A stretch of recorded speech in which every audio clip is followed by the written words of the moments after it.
better say I love you. Hi, I'm Christina Carter, and today on TheSocialPet.net we are here with Debbie Saunders at Weasel Wares Ferret Boutique, and she's also the Big Lick Ferret Shelter and Hospice.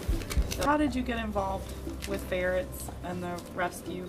It's kind of a unique story. Everybody has their way of how they got into it. I was working at Roanoke City Public Schools as a technician in the IT department. One of my co-workers, his wife is a veterinarian, and she called down to talk to him one day, and I knew he was talking to her. He says, "Does anybody here want a free?" And my hand goes up, ferret. Well, my hand came back down, and my hand went back up, and then it came back down. Finally my hand went up, and I'd never had ferrets before. So she gave me the information on how to get in touch with the lady that had the 2 ferrets.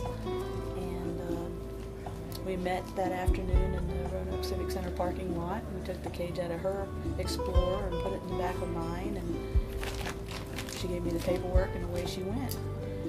The next day they had the advance honor shooting down on Airport Road, and she, for whatever reason, had felt she needed to do this horrible thing, and before she did so, wanted to make sure she had a home for her ferrets. It was foremost on her mind to make sure that they were well taken care of, and after that, I just had to find out what it was about ferrets that drove her not to do what she wound up doing, but to make sure that her ferrets were taken care of.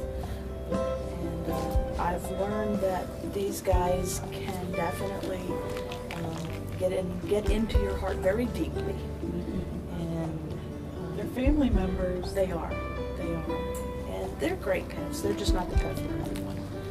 So I do recommend making sure that you know what you're getting into before you get a ferret, because they do take some work. They have to have a specialized diet, and they're just not the pet for everyone. But they do make a great pet. So what kind of an animal is a ferret? A ferret is in the weasel family, the family Mustelid.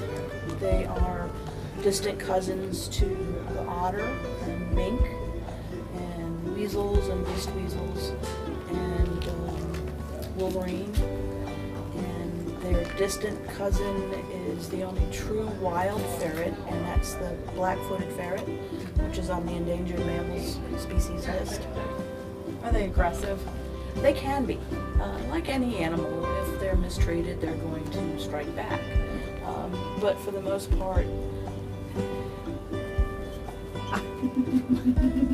I know you said wolverine, and I went, I can see that in some instances, if they're upset, they let you know. They can be. But it's like any animal. It's how they're handled and how they're treated. Mm-hmm. And if they're treated with love and respect, that's what they're going to give back. I do bite rehabilitation at the shelter, so if anybody does have a ferret that is having problems, is a little toothy, all they need to do is just contact me, and I can help them with retraining. What are young ferrets called? Kits. Kits. Yeah. And little FYI information, a group of ferrets is called a business. A business? A business. That's a business of ferrets. I wondered where we got that. Is there a special name for the males and females? Right. The males, if they're altered, are called a gib or jib, G-I-B. And an unneutered male is a hob. And the females, a spay female is a sprite. The unneutered or unspayed female is a jill. Are there different personalities or requirements for those personalities? Not necessarily requirements, but they definitely all have different personalities. And one of the questions I get with a lot of people is, they look the same to me. How can you tell who's who? If there are two that have similar coloring and similar markings, they do have different personalities. So one may be withdrawn and want to snuggle and sleep, and another one just might be up in your face, I want to play, I want to play, I want to play. Some like water, some don't. What kind of lifestyle do ferrets best fit into? Like an active lifestyle? Is it kind of your home a lot? Well, ferrets sleep about 18 hours a day. Okay. And they're not nocturnal. They're more crepuscular, so they're active at dusk and dawn. But they love their people, so they're gonna wake up and want to play when the person comes home. They'll adapt to your lifestyle. So if you're working, They're this sleeping. would be an okay pet? Oh yeah, yeah. Yeah. They'll sleep when you're not at home.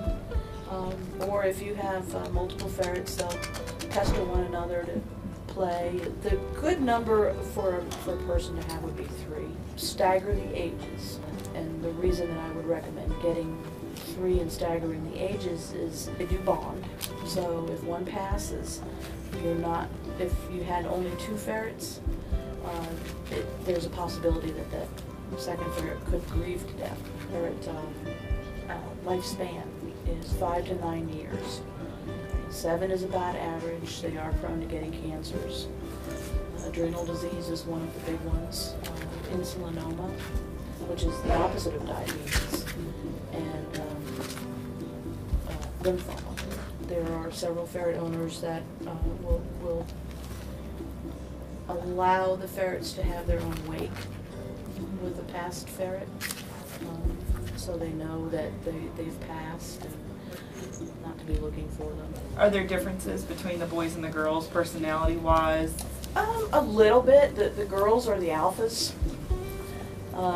Even though they are smaller, they're still going to be the one that rules the roost.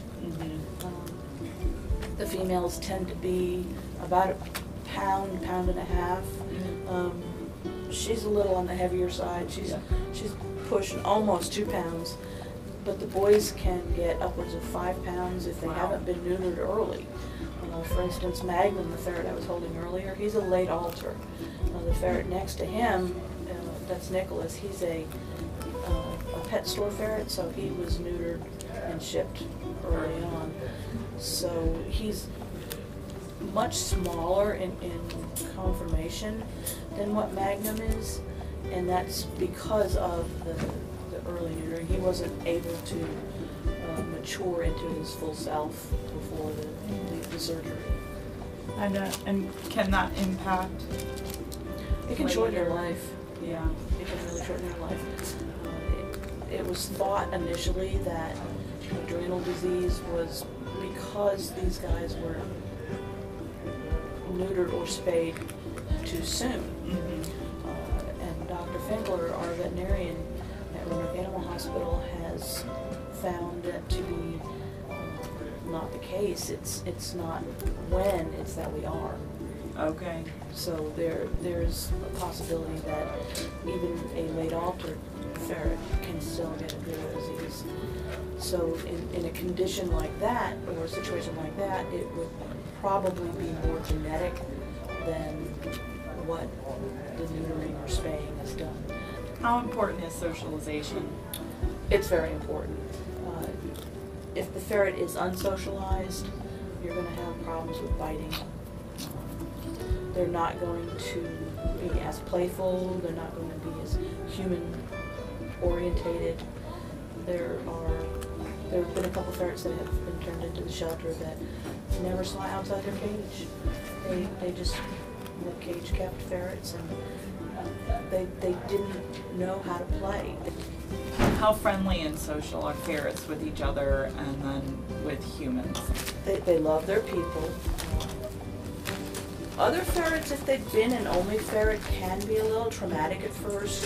Sometimes the ferret doesn't want to be with other ferrets. There's just, they hadn't learned how to socialize with other ferrets, so there are occasions when it'll be an only ferret.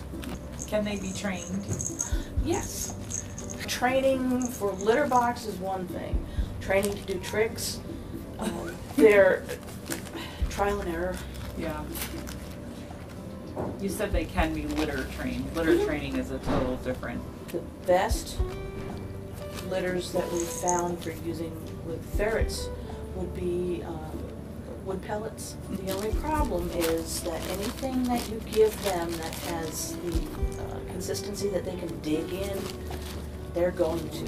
So you find lots of pieces of those all over the place. Everywhere. Oh gosh, yeah, I've just resigned myself to using cheap newspaper. What kind of cage do they need? I know you have this as a display thing. Is this on a daily, let's say for a day in the life of a ferret, is this enough space for 5 ferrets for a day? Not for 5 ferrets. I would definitely get a larger play space for them. They, as far as cage goes, you want at least a 2 foot by 2 foot by 18-inch space per ferret. Now, do you recommend having controlled spaces for them? Definitely. No getting under the refrigerator? No. Yeah, these guys, if they can get their heads in it up to their ears, they're pretty much gone. They are chewers, so you want to make sure that they're not poisonous houseplants. Any animal, you're going to want to do the same thing, not specific to ferrets. But these guys are prone to wanting to dig and explore. The wood pellets I know are a whole lot of fun to clean up after, but how much work is it to clean up after a ferret in general? 1 or 2, it's not bad. You start getting into the double digits, it's a process. For a single ferret owner, it's not that bad. It wouldn't necessarily have to be every day, but you're going to want to stay on top of it. Yeah. Ferrets' GI tract is very short. From the time that they eat something to the time that they eliminate it, it's about 3 hours. You never want to keep them from food. Yeah. They do have very high metabolism, so you want to make sure that there's always food available for them.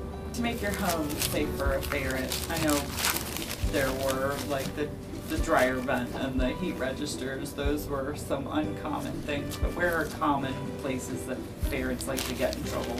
Things you want to watch for in a ferret access area is recliners.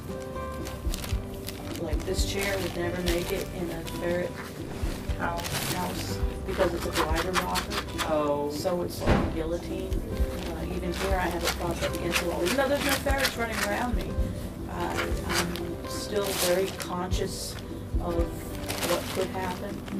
So it's not in rocking mode. Sleep sofas, anything that's got a mechanism for hinging, you want to be careful because these guys are going to find it, and if you don't know where they are, it could wind up badly for the ferret.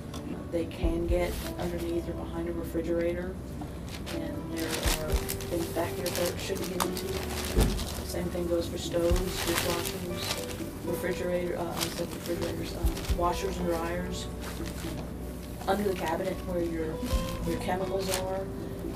And it may seem like a silly little thing, but keeping your toilet seat down, the lid, not just the seat, because while these guys can swim, they can't swim for very long, and you don't want them getting stuck in your toilet. No.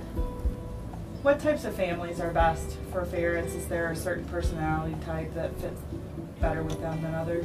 There can be traits that we look for when doing an adoption. Financial stability, making sure that they are able to respond to commitments and maintain those commitments. We do check with landlords if they're renting to make sure that it's okay for them to have ferrets. There are concerns about possibly escaping if there's not proper ferret proofing done beforehand. Nosy little things, Yeah, but they're so fun. Oh yeah. Tell me how we can get, or how someone can get connected with you or the Ferret Rescue. Very easy. We have several available websites. We're on Facebook. Big Lick Ferret Shelter and Hospice has a group page as well as a page, business page. We have biglickferretshelter.com, biglickferretshelter.org, biglickferretshelter.net. I wanted to make sure that I had everything covered so folks could get in touch with us. We have a voicemail set up. That's area code 540-986-1823. You can contact me on my cell phone, area code 540-309-0414. we're always looking for homes for the ferrets that are surrendered to us, and the next good home might be you. Thank you for interviewing with us today. Thank you for having me. Letting us know what to expect with these little bouncing bundles. Carpet slinkies. Carpet slinkies. Gotta love it. After they either click or don't click, you can just make the video pop up. Thank you for subscribing on TheSocialPet.net.